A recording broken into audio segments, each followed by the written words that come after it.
അത് പ്രവാസികൾക്കെല്ലാം അടുത്ത പ്രശ്നമാണ്. ഞാനിപ്പോൾ ഒരു കുട്ടിയുടെ വോയിസ് ഞാൻ കേട്ടു. അത് അവന് പറയുന്നു, വാപ്പനോടൊന്ന് വർത്തമാനം പറയാനും വാപ്പനോടൊന്ന് സ്നേഹം പ്രകടിപ്പിക്കാനൊക്കെ ഉള്ള അവൻ്റെ മനസ്സിലെ ആഗ്രഹവും സ്വപ്നവുമാണ്. മനസ്സിലായി. അതൊരിക്കൽ വാപ്പനെ മുന്നിൽ വെച്ച് തുറന്നു പറഞ്ഞപ്പോൾ എന്ത് ചെയ്തു വെച്ചാൽ, ഞാൻ അവനെ സ്നേഹിക്കുന്നില്ല എന്നാണ് പറയുന്നത് എന്ന് പറഞ്ഞ് എന്ത് ചെയ്തു, വാപ്പയുടെ ഭാഗത്തു നിന്ന് അതിൻ്റെ വ്യാഖ്യാനങ്ങൾ വന്നു. അത് കൂടുതൽ പ്രശ്നങ്ങളായി. സത്യത്തിൽ എന്താ വെച്ചാൽ അവിടെ ഞാൻ പരിശോധിച്ച് മനസ്സിലാകുന്നതിൽ ഉമ്മയ്ക്കും ഇതേ പ്രശ്നമുണ്ട്. വാപ്പനെ ഡീൽ ചെയ്യാൻ പറ്റുന്നില്ല. ഇത് പ്രവാസമാണ്.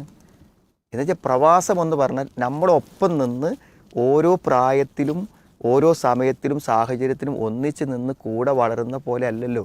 വാപ്പ വേറൊരു സാഹചര്യം, വീട് വേറൊരു സാഹചര്യം.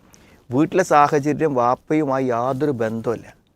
കാരണം വാപ്പ ആ വീട്ടിലൊരു ആവശ്യക്കാരനേ അല്ല. അദ്ദേഹം സാമ്പത്തികമായി സഹായിക്കുന്നു, വീട് ഉമ്മ നടത്തുന്നു.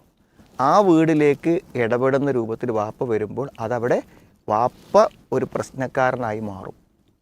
ഇവരതുകൊണ്ട് ബുദ്ധിമുട്ടാവും. അപ്പോൾ അതുകൊണ്ട് ഉമ്മയ്ക്കും ഇതൊക്കെ ഈ പ്രശ്നങ്ങൾ വരും. അപ്പോൾ അങ്ങനത്തെ ആളുകളും ചെയ്യേണ്ടത് വെച്ചാൽ അത് ഗ്രാജ്വലി എന്ത് ചെയ്യണം, അങ്ങനെ വരും. വീട്ടിൽ വന്ന് നമ്മൾ 6 മാസം നിന്ന് പോകുമ്പോൾ കുഴപ്പമില്ലല്ലോ. അപ്പോൾ ആദ്യത്തെ നൃത്തം ആ 6 മാസത്തെ നിർത്താമെന്ന് നിൽക്കേണ്ടത്. പറ്റുകയാണെങ്കിൽ പറയാം, ഞാൻ തീർത്ത് വന്നു എന്ന് പറഞ്ഞാലും നല്ല വിസയൊക്കെ ശരിയായ ഞാൻ പോവും എന്ന് വീട്ടുകാരോട് എന്ത് ചെയ്യുക, നല്ല നിലക്ക് പറഞ്ഞിട്ട് എന്ത് ചെയ്യുക, ആ പ്രവാസത്തിൻ്റെ ഒരു റെസ്റ്റ് പീരീഡ് അതേ നൃത്തം നിൽക്കുക, ഒരു കുഴപ്പമുണ്ടാവില്ല. ആ ഒരു 5-6 മാസം കൊണ്ട് നമ്മൾ എന്ത് ചെയ്യുക, ഒരു നല്ല തൊഴിൽ, എനിക്ക് തൊഴിലിപ്പോൾ അവിടെ കിട്ടി, ഇനിയിപ്പോൾ എന്തായാലും ഞാൻ അവിടെ നിൽക്കുകയാണെന്നുള്ളതൊക്കെ എന്ത് ചെയ്യുക, നിൽക്കുക. അങ്ങനെ നിന്നിട്ട് ക്രമേണ എന്ത് ചെയ്യുക, വീട്ടിലെന്താ നടക്കണമെന്ന് പഠിക്കുക. ദൂരെ നിന്നിട്ട് ഇടപെടാൻ പോകരുത്.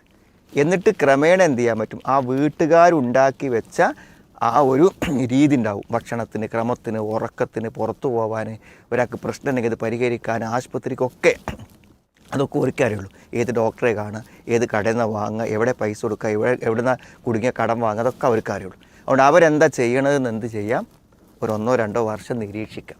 എന്നിട്ട് മെല്ലെ എന്ത് ചെയ്യുക, അതിൻ്റെ ഭാഗമാകുക.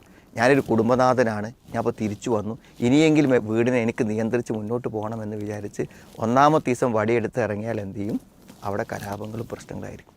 പക്ഷെ സമയം കൊടുത്ത് സാവകാശം ചെയ്തിട്ട് നാടിനോടും വീടിനോടും ഇണങ്ങി വരാനുള്ള ഒരു ക്ഷമ പ്രവാസികൾ കാണിക്കുമ്പോഴാണ് അവർക്ക് സമാധാനത്തോടെ മുന്നോട്ട് പോകാൻ.